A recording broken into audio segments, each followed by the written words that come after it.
ಮುಖ್ಯವಾಗಿ ಯಾರು ಪ್ರತಿಯೊಬ್ಬರಿಗೂ ಕೂಡ ಹೋರಾಟ ಮಾಡೋಕ್ಕೆ, ಪಥಸಂಚಲನ ಮಾಡೋಕ್ಕೆ, ರ್ಯಾಲಿ ಮಾಡೋಕ್ಕೆ ಹಕ್ಕು ಅನ್ನೋದು ಖಂಡಿತ ಇದೆ. RSSಗೆ ಇದೆ ಅಂದರೆ ಭೀಮ್ ಆರ್ಮಿಗೂ ಇದೆ. ಆದರೆ ಏನಾಗ್ತಾ ಇದೆ ಅಂದರೆ ಎಲ್ಲೋ ಒಂದು ಕಡೆ ಈ ಒಂದು ಮನುವಾದಿ ಪಕ್ಷಗಳು, ಅದು ಒಂದು ಕಾಂಗ್ರೆಸ್ ಅಂತವ್ರು ಇರ್ಬೋದು, ಕೆಲವೊಂದು ಮಿನಿಸ್ಟರ್ಗಳು, ಅವರು ಈ ಭೀಮ್ ಆರ್ಮಿ ಮತ್ತು ನಮ್ಮ ದಲಿತ ಸಂಘಟನೆಗಳನ್ನ ಅವರ ವೈಯಕ್ತಿಕ ರಾಜಕೀಯ ಲಾಭಕ್ಕೋಸ್ಕರ ಬಳಸಲ್ಪಟ್ಟಿದೆ ಅಂತ ನನ್ನ ಕಣ್ಣು ಕಾಣುತ್ತೆ. ನಮಗೆ ಜ್ಞಾಪಕ ಇಟ್ಕೊಳ್ಳಿ, ಅನೇಕರು ಕಾಂಗ್ರೆಸ್ಸಲ್ಲಿರ್ಬೋದು, BJPಯಲ್ಲಿರ್ಬೋದು, ದಳದಲ್ಲಿರ್ಬೋದು, ಅವರೆಲ್ಲ ಜನ್ಮ ಆಧಾರಿತವಾಗಿ ಬಾಬಾ ಸಾಹೇಬ್ರ ಜಾತಿ ಥರನೇ ಅವರು ದಲಿತರಾಗಿ ಹುಟ್ಟಿರ್ಬೋದು. ಆದರೆ ಬಾಬಾ ಸಾಹೇಬ್ರ ಶತಮಾನದ ಕವಿ ಕುವೆಂಪು ಅವರ ಸಿದ್ಧಾಂತಗಳು ಉಳಿಸ್ತಿರೋ ನಾವು ಸಮಾನತಾವಾದಿಗಳು. ಸೊ ಅವರು ಒಂದು ರೀತಿ ಆ ಜಾತಿನ ಸೇರಿರ್ಬೋದು, ಬಟ್ ಅವರು ರಾಜಕೀಯ ಅಸ್ತಿತ್ವಕ್ಕೋಸ್ಕರ ಮಾಡ್ತಾಯಿದ್ದಾರೆ. ಭೀಮ್ ಆರ್ಮಿ ಯಾವುದೇ ಒಂದು ಹೋರಾಟಗಳು ಮಾಡಲಿ, ನಮಗೆ ಈ ಪಕ್ಷದವ್ರಿಗೆ ಶತ್ರು ಯಾರು? ಅವರು ಬೇರೆ ಪಕ್ಷದವರು. ನಮಗೆ ಮತ್ತು ಈ ದಲಿತ ಸಂಘಟನೆಗಳು ಮತ್ತು ಸಮಾನತಾವಾದಿಗಳ ಶತ್ರು ಯಾರು? ಇಡೀ ಅಸಮಾನತೆ, ಅನ್ಯಾಯದ ವ್ಯವಸ್ಥೆ. ಸೊ ಅದಕ್ಕೂ ಬೇರೆ ಇದೆ. ಪ್ರತಿಯೊಬ್ಬರಿಗೂ ಹಕ್ಕಿರಬೇಕು. ಬಟ್ RSS ಮಾತ್ರ ಅಲ್ಲ ನಮ್ಮ ಶತ್ರು, ಇಡೀ ಅಸಮಾನತೆಯ ವ್ಯವಸ್ಥೆ ನಮ್ಮ ಶತ್ರು ಅಂತ ಹೇಳಕ್ಕೆ ಇಷ್ಟಪಡ್ತೀನಿ.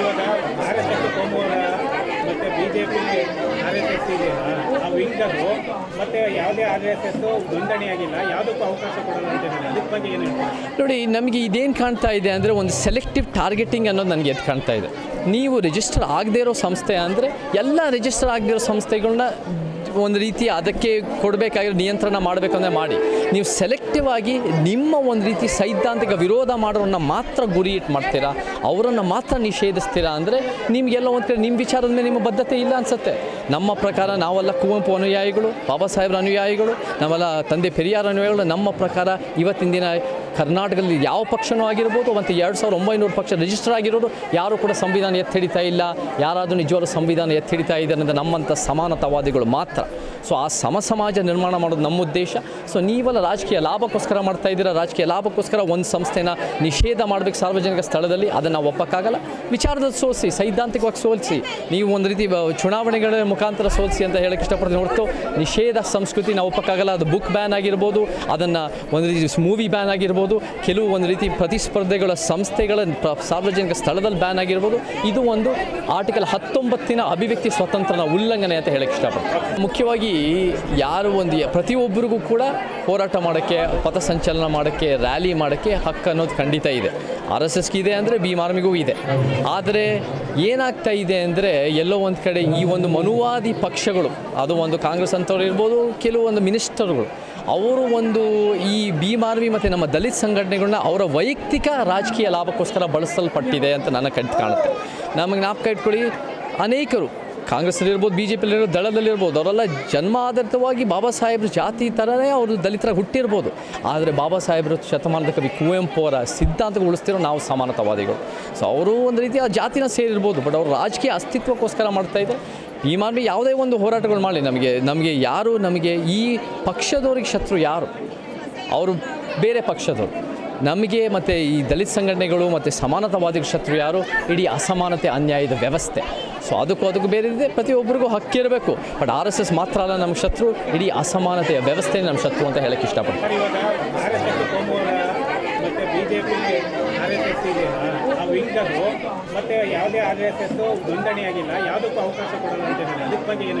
ನೋಡಿ, ನಮಗೆ ಇದೇನು ಕಾಣ್ತಾ ಇದೆ ಅಂದರೆ ಒಂದು ಸೆಲೆಕ್ಟಿವ್ ಟಾರ್ಗೆಟಿಂಗ್ ಅನ್ನೋದು ನನಗೆ ಎದ್ದು ಕಾಣ್ತಾ ಇದೆ.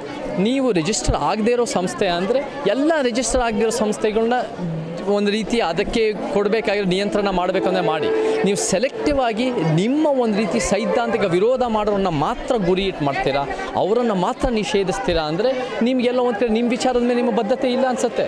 ನಮ್ಮ ಪ್ರಕಾರ ನಾವೆಲ್ಲ ಕುವೆಂಪು ಅನುಯಾಯಿಗಳು, ಬಾಬಾ ಸಾಹೇಬ್ರ ಅನುಯಾಯಿಗಳು, ನಾವೆಲ್ಲ ತಂದೆ ಪೆರಿಯಾರ್ ಅನುಯಾಯಿಗಳು. ನಮ್ಮ ಪ್ರಕಾರ ಇವತ್ತಿನ ದಿನ ಕರ್ನಾಟಕದಲ್ಲಿ ಯಾವ ಪಕ್ಷನೂ ಆಗಿರ್ಬೋದು, ಮತ್ತು 2900 ಪಕ್ಷ ರಿಜಿಸ್ಟರ್ ಆಗಿರೋದು ಯಾರೂ ಕೂಡ ಸಂವಿಧಾನ ಎತ್ತಿಡಿತಾ ಇಲ್ಲ.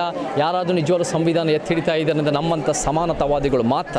ಸೊ ಆ ಸಮಾಜ ನಿರ್ಮಾಣ ಮಾಡೋದು ನಮ್ಮ ಉದ್ದೇಶ. ಸೊ ನೀವೆಲ್ಲ ರಾಜಕೀಯ ಲಾಭಕ್ಕೋಸ್ಕರ ಮಾಡ್ತಾ ಇದ್ದೀರಾ. ರಾಜಕೀಯ ಲಾಭಕ್ಕೋಸ್ಕರ ಒಂದು ಸಂಸ್ಥೆನ ನಿಷೇಧ ಮಾಡಬೇಕು ಸಾರ್ವಜನಿಕ ಸ್ಥಳದಲ್ಲಿ, ಅದನ್ನು ನಾವು ಒಪ್ಪಕ್ಕಾಗಲ್ಲ. ವಿಚಾರದಲ್ಲಿ ಸೋಲಿಸಿ, ಸೈದ್ಧಾಂತಿಕವಾಗಿ ಸೋಲಿಸಿ, ನೀವು ಒಂದು ರೀತಿ ಚುನಾವಣೆಗಳ ಮುಖಾಂತರ ಸೋಲಿಸಿ ಅಂತ ಹೇಳಕ್ಕೆ ಇಷ್ಟಪಡ್ತೀನಿ ಹೊರತು ನಿಷೇಧ ಸಂಸ್ಕೃತಿ ನಾವು ಒಪ್ಪಕ್ಕಾಗಲ್ಲ. ಅದು ಬುಕ್ ಬ್ಯಾನ್ ಆಗಿರ್ಬೋದು, ಅದನ್ನು ಒಂದು ರೀತಿ ಮೂವಿ ಬ್ಯಾನ್ ಆಗಿರ್ಬೋದು, ಕೆಲವು ಒಂದು ರೀತಿ ಪ್ರತಿಸ್ಪರ್ಧೆಗಳ ಸಂಸ್ಥೆಗಳ ಸಾರ್ವಜನಿಕ ಸ್ಥಳದಲ್ಲಿ ಬ್ಯಾನ್ ಆಗಿರ್ಬೋದು.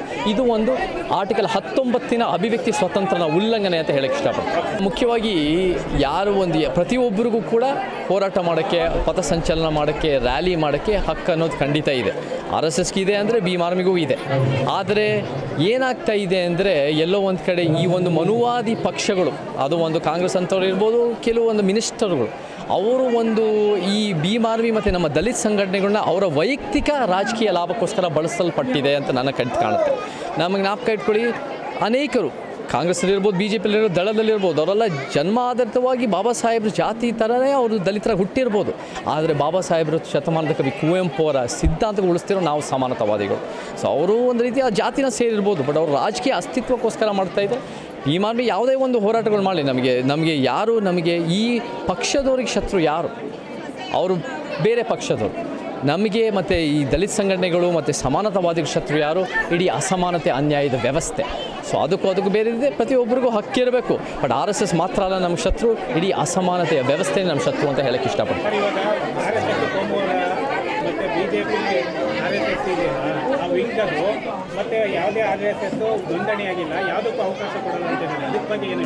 ನೋಡಿ, ನಮಗೆ ಇದೇನು ಕಾಣ್ತಾ ಇದೆ ಅಂದರೆ ಒಂದು ಸೆಲೆಕ್ಟಿವ್ ಟಾರ್ಗೆಟಿಂಗ್ ಅನ್ನೋದು ನನಗೆ ಎದ್ದು ಕಾಣ್ತಾ ಇದೆ. ನೀವು ರಿಜಿಸ್ಟರ್ ಆಗದೇ ಇರೋ ಸಂಸ್ಥೆ ಅಂದರೆ ಎಲ್ಲ ರಿಜಿಸ್ಟರ್ ಆಗದೇ ಇರೋ ಸಂಸ್ಥೆಗಳನ್ನ ಒಂದು ರೀತಿ ಅದಕ್ಕೆ ಕೊಡಬೇಕಾಗಿರೋ ನಿಯಂತ್ರಣ ಮಾಡಬೇಕಂದ್ರೆ ಮಾಡಿ. ನೀವು ಸೆಲೆಕ್ಟಿವ್ ಆಗಿ ನಿಮ್ಮ ಒಂದು ರೀತಿ ಸೈದ್ಧಾಂತಿಕ ವಿರೋಧ ಮಾಡೋರನ್ನ ಮಾತ್ರ ಗುರಿ ಇಟ್ಟು ಮಾಡ್ತೀರಾ, ಅವರನ್ನು ಮಾತ್ರ ನಿಷೇಧಿಸ್ತೀರಾ ಅಂದರೆ ನಿಮಗೆಲ್ಲ ಒಂದು ಕಡೆ ನಿಮ್ಮ ವಿಚಾರದ ಮೇಲೆ ನಿಮ್ಮ ಬದ್ಧತೆ ಇಲ್ಲ ಅನಿಸುತ್ತೆ. ನಮ್ಮ ಪ್ರಕಾರ ನಾವೆಲ್ಲ ಕುವೆಂಪು ಅನುಯಾಯಿಗಳು, ಬಾಬಾ ಸಾಹೇಬ್ರ ಅನುಯಾಯಿಗಳು, ನಾವೆಲ್ಲ ತಂದೆ ಪೆರಿಯಾರ ಅನುಯಾಯಿಗಳು. ನಮ್ಮ ಪ್ರಕಾರ ಇವತ್ತಿನ ದಿನ ಕರ್ನಾಟಕದಲ್ಲಿ ಯಾವ ಪಕ್ಷನೂ ಆಗಿರ್ಬೋದು, ಮತ್ತು 2900 ಪಕ್ಷ ರಿಜಿಸ್ಟರ್ ಆಗಿರೋದು ಯಾರೂ ಕೂಡ ಸಂವಿಧಾನ ಎತ್ತಿ ಹಿಡಿತಾ ಇಲ್ಲ. ಯಾರಾದರೂ ನಿಜವಾದ ಸಂವಿಧಾನ ಎತ್ತಿ ಹಿಡಿತಾ ಇದ್ದಾರೆ ಅಂದರೆ ನಮ್ಮಂಥ ಸಮಾನತಾವಾದಿಗಳು ಮಾತ್ರ. ಸೊ ಆ ಸಮಾಜ ನಿರ್ಮಾಣ ಮಾಡೋದು ನಮ್ಮ ಉದ್ದೇಶ. ಸೊ ನೀವೆಲ್ಲ ರಾಜಕೀಯ ಲಾಭಕ್ಕೋಸ್ಕರ ಮಾಡ್ತಾ ಇದ್ದೀರಾ. ರಾಜಕೀಯ ಲಾಭಕ್ಕೋಸ್ಕರ ಒಂದು ಸಂಸ್ಥೆನ ನಿಷೇಧ ಮಾಡಬೇಕು ಸಾರ್ವಜನಿಕ ಸ್ಥಳದಲ್ಲಿ, ಅದನ್ನು ನಾವು ಒಪ್ಪಕ್ಕಾಗಲ್ಲ. ವಿಚಾರದಲ್ಲಿ ಸೋಲಿಸಿ, ಸೈದ್ಧಾಂತಿಕವಾಗಿ ಸೋಲಿಸಿ, ನೀವು ಒಂದು ರೀತಿ ಚುನಾವಣೆಗಳ ಮುಖಾಂತರ ಸೋಲಿಸಿ ಅಂತ ಹೇಳಕ್ಕೆ ಇಷ್ಟಪಡ್ತೀನಿ ಹೊರತು ನಿಷೇಧ ಸಂಸ್ಕೃತಿ ನಾವು ಒಪ್ಪಕ್ಕಾಗಲ್ಲ. ಅದು ಬುಕ್ ಬ್ಯಾನ್ ಆಗಿರ್ಬೋದು, ಅದನ್ನು ಒಂದು ರೀತಿ ಮೂವಿ ಬ್ಯಾನ್ ಆಗಿರ್ಬೋದು, ಕೆಲವು ಒಂದು ರೀತಿ ಪ್ರತಿಸ್ಪರ್ಧೆಗಳ ಸಂಸ್ಥೆಗಳ ಸಾರ್ವಜನಿಕ ಸ್ಥಳದಲ್ಲಿ ಬ್ಯಾನ್ ಆಗಿರ್ಬೋದು. ಇದು ಒಂದು ಆರ್ಟಿಕಲ್ 19ನ ಅಭಿವ್ಯಕ್ತಿ ಸ್ವಾತಂತ್ರ್ಯನ ಉಲ್ಲಂಘನೆ ಅಂತ ಹೇಳಕ್ಕೆ ಇಷ್ಟಪಡ್ತೀನಿ. ಮುಖ್ಯವಾಗಿ ಪ್ರತಿಯೊಬ್ಬರಿಗೂ ಕೂಡ ಹೋರಾಟ ಮಾಡೋಕ್ಕೆ, ಪಥಸಂಚಲನ ಮಾಡೋಕ್ಕೆ, ರ್ಯಾಲಿ ಮಾಡೋಕ್ಕೆ ಹಕ್ಕು ಅನ್ನೋದು ಖಂಡಿತ ಇದೆ. RSSಗೆ ಇದೆ ಅಂದರೆ ಭೀಮ್ ಆರ್ಮಿಗೂ ಇದೆ. ಆದರೆ ಏನಾಗ್ತಾ ಇದೆ ಅಂದರೆ ಎಲ್ಲೋ ಒಂದು ಕಡೆ ಈ ಒಂದು ಮನುವಾದಿ ಪಕ್ಷಗಳು, ಅದು ಒಂದು ಕಾಂಗ್ರೆಸ್ ಅಂತವ್ರು ಇರ್ಬೋದು, ಕೆಲವೊಂದು ಮಿನಿಸ್ಟರ್ಗಳು, ಅವರು ಒಂದು ಈ ಭೀಮ್ ಆರ್ಮಿ ಮತ್ತು ನಮ್ಮ ದಲಿತ ಸಂಘಟನೆಗಳನ್ನ ಅವರ ವೈಯಕ್ತಿಕ ರಾಜಕೀಯ ಲಾಭಕ್ಕೋಸ್ಕರ ಬಳಸಲ್ಪಟ್ಟಿದೆ ಅಂತ ನನ್ನ ಕಣ್ಣು ಕಾಣುತ್ತೆ. ನಮಗೆ ಜ್ಞಾಪಕ ಇಟ್ಕೊಳ್ಳಿ, ಅನೇಕರು ಕಾಂಗ್ರೆಸ್ಸಲ್ಲಿರ್ಬೋದು, ಬಿ ಜೆ ಪಿಯಲ್ಲಿರ್ಬೋದು, ದಳದಲ್ಲಿರ್ಬೋದು, ಅವರೆಲ್ಲ ಜನ್ಮ ಆಧಾರಿತವಾಗಿ ಬಾಬಾ ಸಾಹೇಬ್ರ ಜಾತಿ ಥರನೇ ಅವರು ದಲಿತರಾಗಿ ಹುಟ್ಟಿರ್ಬೋದು. ಆದರೆ ಬಾಬಾ ಸಾಹೇಬ್ರ ಶತಮಾನದ ಕವಿ ಕುವೆಂಪು ಅವರ ಸಿದ್ಧಾಂತಗಳು ಉಳಿಸ್ತಿರೋ ನಾವು ಸಮಾನತಾವಾದಿಗಳು. ಸೊ ಅವರು ಒಂದು ರೀತಿ ಆ ಜಾತಿನ ಸೇರಿರ್ಬೋದು, ಬಟ್ ಅವರು ರಾಜಕೀಯ ಅಸ್ತಿತ್ವಕ್ಕೋಸ್ಕರ ಮಾಡ್ತಾಯಿದ್ದಾರೆ. ಈ ಮಾರ್ಮಿ ಯಾವುದೇ ಒಂದು ಹೋರಾಟಗಳು ಮಾಡಲಿ, ನಮಗೆ ಈ ಪಕ್ಷದವ್ರಿಗೆ ಶತ್ರು ಯಾರು? ಅವರು ಬೇರೆ ಪಕ್ಷದವರು. ನಮಗೆ ಮತ್ತು ಈ ದಲಿತ ಸಂಘಟನೆಗಳು ಮತ್ತು ಸಮಾನತಾವಾದಿಗಳ ಶತ್ರು ಯಾರು? ಇಡೀ ಅಸಮಾನತೆ, ಅನ್ಯಾಯದ ವ್ಯವಸ್ಥೆ. ಸೊ ಅದಕ್ಕೂ ಬೇರೆ ಇದೆ, ಪ್ರತಿಯೊಬ್ಬರಿಗೂ ಹಕ್ಕಿರಬೇಕು. ಬಟ್ RSS ಮಾತ್ರ ಅಲ್ಲ ನಮ್ಮ ಶತ್ರು, ಇಡೀ ಅಸಮಾನತೆಯ ವ್ಯವಸ್ಥೆ ನಮ್ಮ ಶತ್ರು ಅಂತ ಹೇಳಕ್ಕೆ ಇಷ್ಟಪಡ್ತೀನಿ.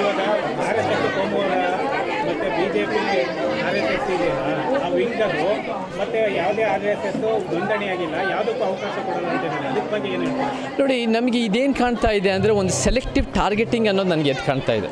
ನೀವು ರಿಜಿಸ್ಟರ್ ಆಗದೇ ಇರೋ ಸಂಸ್ಥೆ ಅಂದರೆ ಎಲ್ಲ ರಿಜಿಸ್ಟರ್ ಆಗದೇ ಇರೋ ಸಂಸ್ಥೆಗಳನ್ನ ಒಂದು ರೀತಿ ಅದಕ್ಕೆ ಕೊಡಬೇಕಾಗಿರೋ ನಿಯಂತ್ರಣ ಮಾಡಬೇಕಂದ್ರೆ ಮಾಡಿ. ನೀವು ಸೆಲೆಕ್ಟಿವ್ ಆಗಿ ನಿಮ್ಮ ಒಂದು ರೀತಿ ಸೈದ್ಧಾಂತಿಕ ವಿರೋಧ ಮಾಡೋರನ್ನ ಮಾತ್ರ ಗುರಿ ಇಟ್ಟು ಮಾಡ್ತೀರಾ, ಅವರನ್ನು ಮಾತ್ರ ನಿಷೇಧಿಸ್ತೀರಾ ಅಂದರೆ ನಿಮಗೆಲ್ಲ ಒಂದು ಕಡೆ ನಿಮ್ಮ ವಿಚಾರದ ಮೇಲೆ ನಿಮ್ಮ ಬದ್ಧತೆ ಇಲ್ಲ ಅನಿಸುತ್ತೆ. ನಮ್ಮ ಪ್ರಕಾರ ನಾವೆಲ್ಲ ಕುವೆಂಪು ಅನುಯಾಯಿಗಳು, ಬಾಬಾ ಸಾಹೇಬ್ರ ಅನುಯಾಯಿಗಳು, ನಾವೆಲ್ಲ ತಂದೆ ಪೆರಿಯಾರ ಅನುಯಾಯಿಗಳು. ನಮ್ಮ ಪ್ರಕಾರ ಇವತ್ತಿನ ದಿನ ಕರ್ನಾಟಕದಲ್ಲಿ ಯಾವ ಪಕ್ಷನೂ ಆಗಿರ್ಬೋದು, ಮತ್ತು 2900 ಪಕ್ಷ ರಿಜಿಸ್ಟರ್ ಆಗಿರೋದು ಯಾರೂ ಕೂಡ ಸಂವಿಧಾನ ಎತ್ತಿ ಹಿಡಿತಾ ಇಲ್ಲ. ಯಾರಾದರೂ ನಿಜವಾದ ಸಂವಿಧಾನ ಎತ್ತಿ ಹಿಡಿತಾ ಇದ್ದಾರೆ ಅಂದರೆ ನಮ್ಮಂಥ ಸಮಾನತಾವಾದಿಗಳು ಮಾತ್ರ. ಸೊ ಆ ಸಮಾಜ ನಿರ್ಮಾಣ ಮಾಡೋದು ನಮ್ಮ ಉದ್ದೇಶ. ಸೊ ನೀವೆಲ್ಲ ರಾಜಕೀಯ ಲಾಭಕ್ಕೋಸ್ಕರ ಮಾಡ್ತಾ ಇದ್ದೀರಾ. ರಾಜಕೀಯ ಲಾಭಕ್ಕೋಸ್ಕರ ಒಂದು ಸಂಸ್ಥೆನ ನಿಷೇಧ ಮಾಡಬೇಕು ಸಾರ್ವಜನಿಕ ಸ್ಥಳದಲ್ಲಿ, ಅದನ್ನು ನಾವು ಒಪ್ಪಕ್ಕಾಗಲ್ಲ.